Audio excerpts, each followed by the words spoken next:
Hello, my friends! Приобрел я в пресс насадки для установки хольнитенов. Но внезапно выяснилось, что производители прессов, как это обычно бывает, разделились на два лагеря – метрические и дюймовые. И вот пресс у меня под метрическую резьбу, а насадки под дюймовую. В результате возникла идея, довольно сомнительная, распечатать матрицы установочные на 3D принтере. Из-за слишком маленькой разницы в резьбах переходник получилось бы сделать только для нижней части матрицы. Специалист по 3D-печати из меня никакущий, поэтому первая попытка получилась крайне сомнительная. Все поплыло куда-то, я не знаю уж даже почему, но вот вышло как вышло. Пришлось переделывать второй раз, распечатал с поддержками. Ну, в общем, на второй раз получилось гораздо лучше и уже работоспособная версия. Гайкой на М8 разрабатываю резьбу, потому что она все-таки получилась не идеально, но приемлемо. Поддержки в данном случае упираются довольно просто. Я отверткой разбиваю ее слегка, и дальше она уже просто снимается.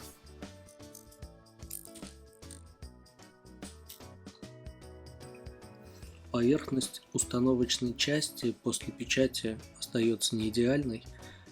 Поэтому я прибегаю к магии ацетона. Оставляю по капле, даю ему немножко отдохнуть, после чего убираю излишки и сглаживаю поверхность хлопчатобумажной тканью.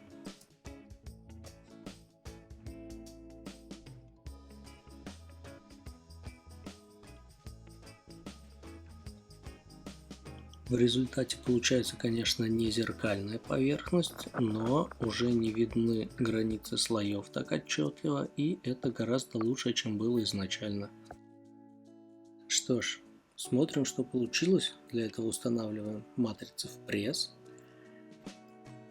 И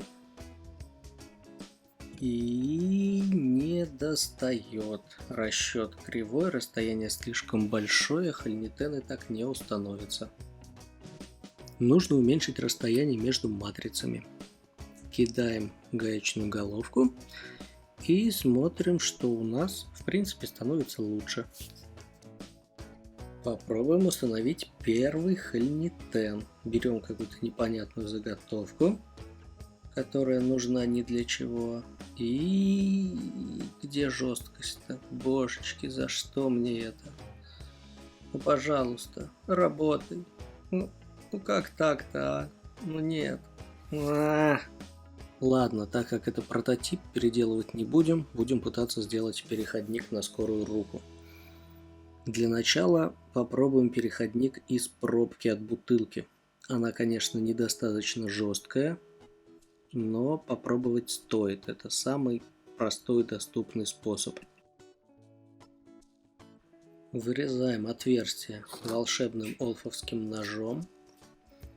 Убираем излишки пластика и пытаемся запихивать туда нашу матрицу. Она туда не очень хорошо лезет, поэтому применяем немножко точечной силы.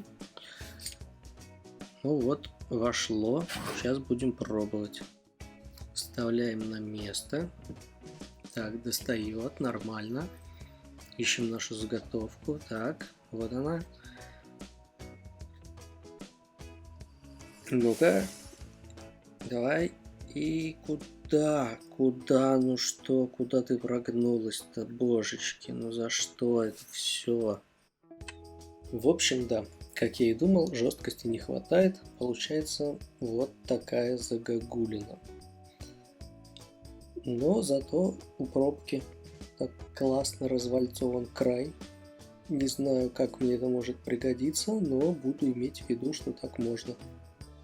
Как обычно, когда ничего уже не помогло, прибегаем к синей изоленте. Сейчас я разрежу ее пополам, накручу на матрицу и таким образом изменю длину области посадки в пресс. Возвращаемся к прессу, запихиваем туда нашу матрицу И, ну вот, примерно то, что надо. Изолента немножко пружинит, но после сжатия она оказывается достаточно жесткой. Тут я уже один хольнитен поставил, забыв включить запись. Вот сейчас на камеру поставлю второй.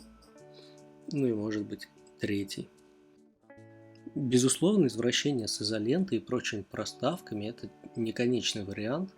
То есть здесь происходит процесс отладки, и поэтому в каких-то моментах проще сделать какую-то промежуточную деталь, чтобы проверить, что конструкция работает в целом. А после этого уже можно спроектировать с учетом всех поправок. Просто печать на принтере – это процесс не быстрый, и иногда хочется не тратить время на то, чтобы перепечатывать все заново. В целом хольнитены устанавливаются.